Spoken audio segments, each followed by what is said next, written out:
Microsoft Flight Simulator 2024 is just around the corner, and you might be wondering, is your graphics card holding back your Microsoft Flight Simulator experience?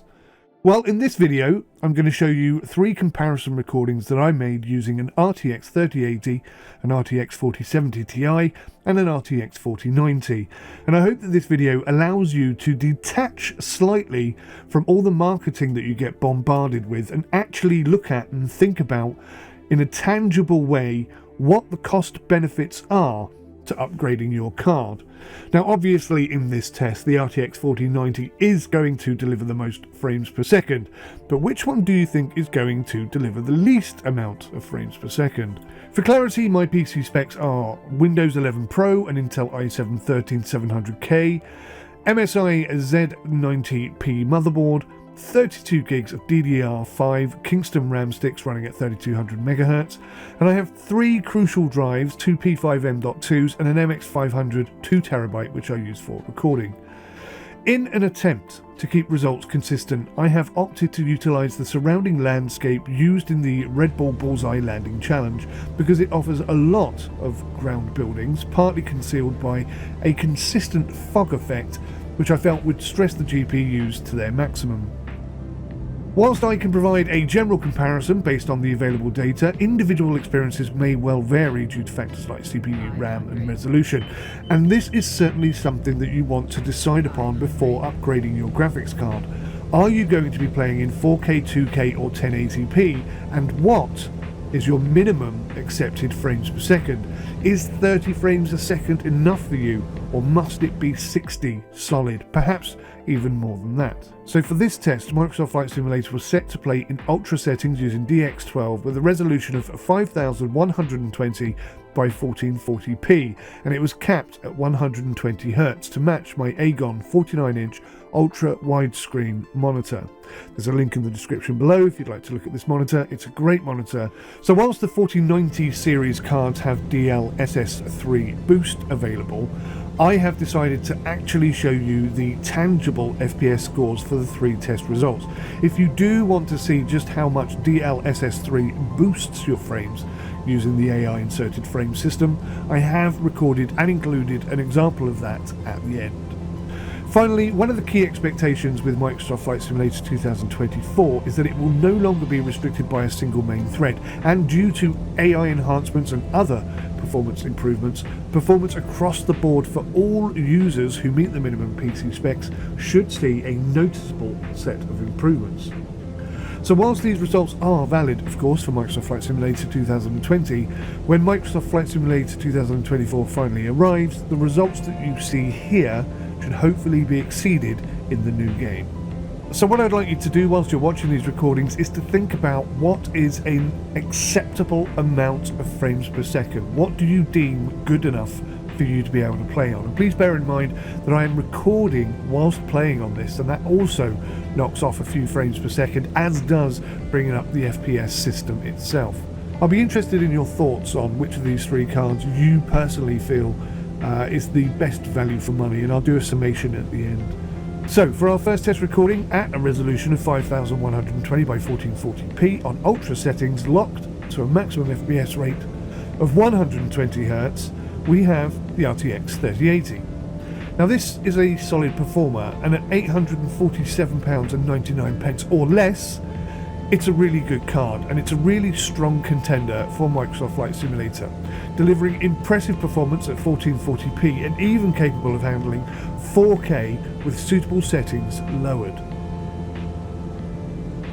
Now this card is a little bit older than the other 2, so therefore there may be more of them available on the market. Please do be careful who you buy from, and do your best to ensure that you don't get scammed by buying an old mining card or something like that. But if you can buy yourself a brand new one or find yourself a good second-hand one, then it offers a great balance of performance and cost effectiveness. Its strengths are that it does have good overall performance, solid ray tracing capabilities, it's at a reasonable price point, but not the cheapest in this list, I might add. It may struggle with extreme settings at 4K, and it's potentially limited by VRAM for dense scenery.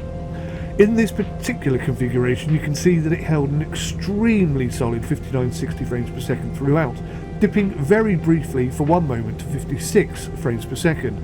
It was so stable, in fact, that I actually had to check I hadn't accidentally limited it to 60 frames per second. The maximum temperature this card reached was 17 degrees, and that seems to be about the average for all three of these cards.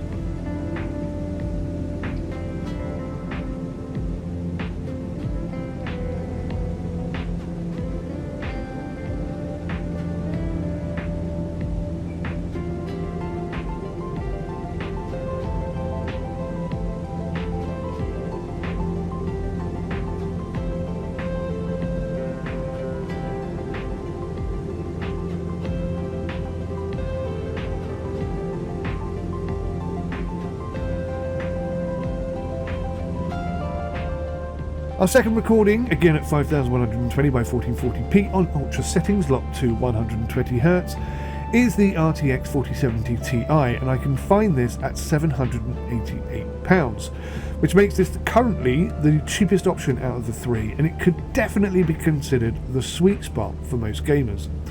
It offers a significant performance boost over the 3080 with newer titles because it has DLSS 3. Now, I'm not showing you the DLSS 3 performance results here. What I was more interested in were the tangible actual frames per second, but DLSS 3 can almost effectively double the frames per second. So whilst it's getting a lower FPS, just hovering above the 50 frames per second mark consistently here, dipping at one point to 48 frames per second, it will actually deliver, using DLSS 3, around about 90 to 100 frames per second, and it will do that quite consistently. So whether or not you feel that the actual tangible number of frames per second is more relevant than the DLSS 3 system, I'm not sure. So just factor that into your thinking whilst you're playing. I will show you a DLSS 3 performance improvement in the last video, but I just really wanted to show what the cards were capable of delivering in actual tangible terms. So you'll see here that tangibly, without DLSS 3 turned on, this is the slowest of the three cards. So any which way you look at it, it still has excellent performance at 1440p, a good balance of price and performance, and DLSS 3 support for enhanced frame rates also means that at 4K this will likely outperform the RTX 3080. It does have weaknesses though, same as the RTX 3080. It might not fully maximize the potential of high-end monitors at 4K, especially if you're running ultra settings. But I think you can see here that the performance between the two, it's pretty much minimal.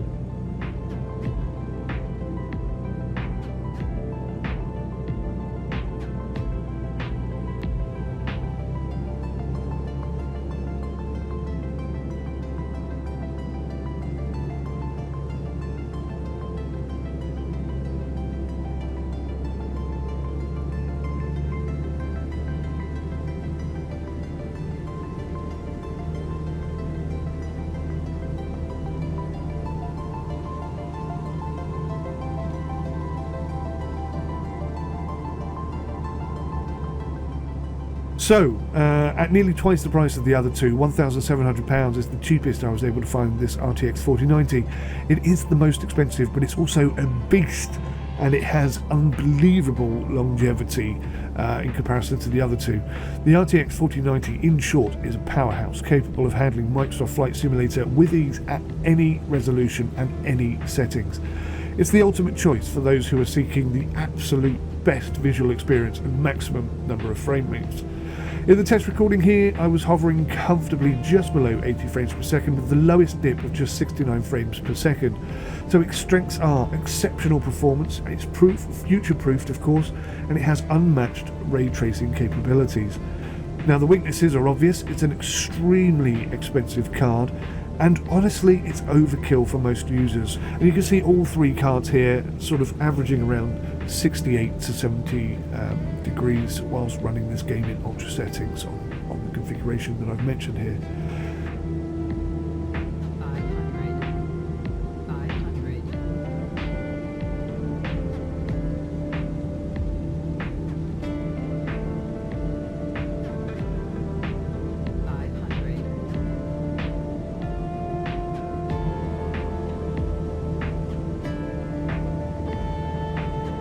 So some key considerations, resolution, I mentioned this at the beginning. If you're primarily playing at 1080p or 2K, then the RTX 4070 Ti, I think, is an excellent choice. For 4K, the RTX 4090 will obviously deliver the best results, but I think with the DLSS 3, which I'll show you now in this video, this is whilst using the RTX 4090, you can see it's like up into 150 frames per second. But at 4K, I think you can just about get away with the RTX 4070 Ti because the DLSS 3 settings may be with slightly toned down to high graphical settings, will give you a solid experience at, let's face it, half the price of an RTX 4090.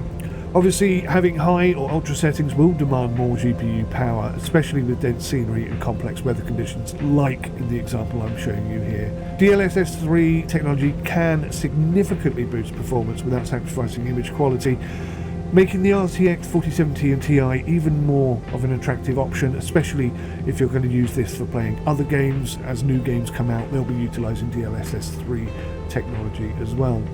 There is a potential for a CPU bottleneck. Don't ever forget that. Ensure that your CPU is actually capable of handling the workload to avoid limiting the GPU performance through the CPU limitations. I would argue right now that the 4070 Ti seems to offer the best overall value for money if you're buying brand new. If you're buying second hand, then I suspect that the RTX 3080 is going to be easier to get hold of, but then it doesn't have the DLSS 3 capability available. For most flight simulator players, it's capable of providing excellent performance. The RTX 3080 though, as you can see from the test results here, is also a solid choice, especially for those on a budget. You can maybe pick these up cheaper second hand. In this particular test, without the DLSS 3 turned on, it actually outperformed the newer RTX 4070 Ti. Now, you know, the deliberations are there. Are the AI introduced frames valid? Are they relevant? Do they really deliver a better experience? Or is the actual frames per second generated the better marker? I'll leave that for you to debate in the comments. The RTX 4090, as expected, is clearly the ultimate luxury option. The price, of course, does reflect this, and it's primarily suited to serious content creators or enthusiasts who are seeking the highest possible visual fidelity and frame rates. So if, like me, you are recording your gameplay and want solid, high-quality recordings at all times, then this is probably where you want to put your money. But honestly, it really is not necessary unless you are gaming above 2K or recording whilst you are playing. One of the key things for Microsoft Flight Simulator, if that's your primary focus, which is what this video itself focuses on, at the moment Microsoft Flight Simulator, I think, would benefit from a higher CPU than it would a graphics card. It's undeniable, of course, that DLSS 3 can boost frames per second to a super high level, but just looking at the recordings that you've seen, is there really that much difference between the RTX 3080 and the two 40 series cards that are using DLSS 3 in these recordings? Does it really benefit you that much? I think that's the question here. Obviously, NVIDIA's marketing would have you believe that it's absolutely essential to be playing this game at 60 frames per second or higher, but genuinely, I think 30 frames per second at 2K or 4K perhaps, absolutely fine. But you know, that's just me. Everybody's different. It all comes down to your budget and your personal preferences, I suppose, at the end of the day. Anyway, I wanted this to be a honest, unbiased, and totally non-influencing video. I just wanted to show you what the results were based on the system that I have, and I'm very, very interested to hear your thoughts on the actual performance that you can see and the benefits and pros and cons of buying a new card, especially at the prices cards are at the moment. Do seriously consider upgrading your CPU before your graphics card. I think, honestly, the graphics card should be the last thing that you add to your system. I would personally be absolutely happy with either or any of these three. They all delivered very well, but certainly the DLSS 3 capability maybe is the key element between the three cards. Having that does offer you longevity and sort of future-proof your gaming experience, I suppose. But what are your thoughts on this? Let me know in the comments below. Thank you so much for watching. I hope you found this video useful, and please hit the like button and subscribe if you haven't already. Thanks for watching. Goodbye for now.